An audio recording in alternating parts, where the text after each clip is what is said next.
Atenção, me dá a imagem do rapaz. Você vai ver um homem saindo da delegacia depois de uma conversa com o delegado. Vai ficar na cadeia. Atenção para o mais absurdo. A própria mãe dele chamou a polícia. O que esse rapaz fez de tão grave assim para que a própria mãe dele ligasse para a polícia? Pelo amor de Deus, venham buscar o meu filho porque ele não vale nada. Eu vejo com você. Põe no ar. Olha, nesse momento saindo aqui o Alisson. Alisson, conta pra gente o que foi que aconteceu lá, Alisson. Por que você matou a menina de 14 anos, Alisson? O homem que deixa a 4ª delegacia de Guarulhos acaba de confessar o assassinato de uma adolescente de 14 anos. A Alisson assumiu ter abusado sexualmente e matado a própria prima. A mulher, que aparece desesperada, é a mãe da vítima.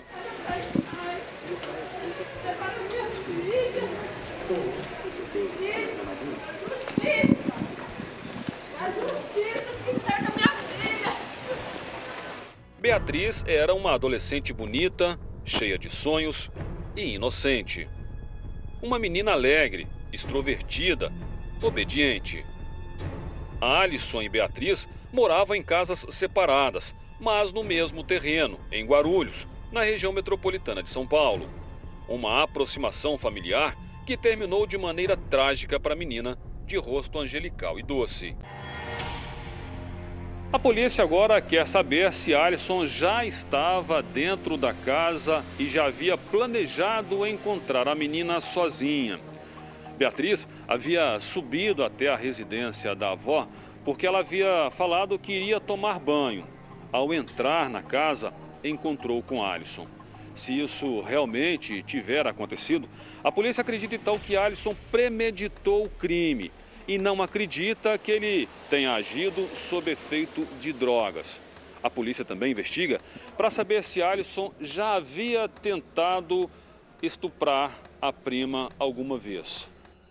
Um crime absolutamente dramático. Eu conto já com 12 anos como delegado de polícia e poucas vezes eu vi algo dessa hediondez, dessa magnitude. Apesar de serem primos, Alisson e Beatriz não tinham muita convivência. Uma amizade assim, normal. Nunca tentou nada contra ela? Não. Até hoje eu nunca tinha visto nada. Dona Zilda, mãe de Alisson, ainda tentou evitar a tragédia ao perceber que o filho havia invadido a casa da adolescente. Nessa casa, aqui no fundo, mora a Dona Zilda, que é mãe do Alisson. Ela mora junto com o companheiro dela que estava trabalhando na hora do crime. Ela contou pra gente que estava exatamente aqui nos fundos, nesse beco que o Valdir e o Aníbal vão mostrar pra gente agora, bem naquele tanque ali, porque ela estava lavando roupas. Olha só, ela estava intertida, trabalhando, quando percebeu que o filho saiu lá do fundo. O Alisson mora naquela casa com aquela parede sem reboco, na parte de baixo. Ele teria subido as escadas e aproveitado o muro que tem ali nos fundos para ter acesso à casa da adolescente. Como ela estava aqui no beco lavando roupas, ela percebeu que o Alisson desceu da casa de cima pouco depois de ter subido. Ela então conversou com o filho, perguntou o que ele havia feito ou o que ele estava fazendo na casa de cima, onde a adolescente morava e estava sozinha. Ele teria desconversado com a mãe, passado por esse beco, acessado justamente aqui o portão e fugido. Pouco depois, a Dona Zilda, junto com a avó da adolescente, subiram por essa escada aqui, ó, para ter acesso à casa de cima e perceberam que a adolescente não atendia aos chamados das duas.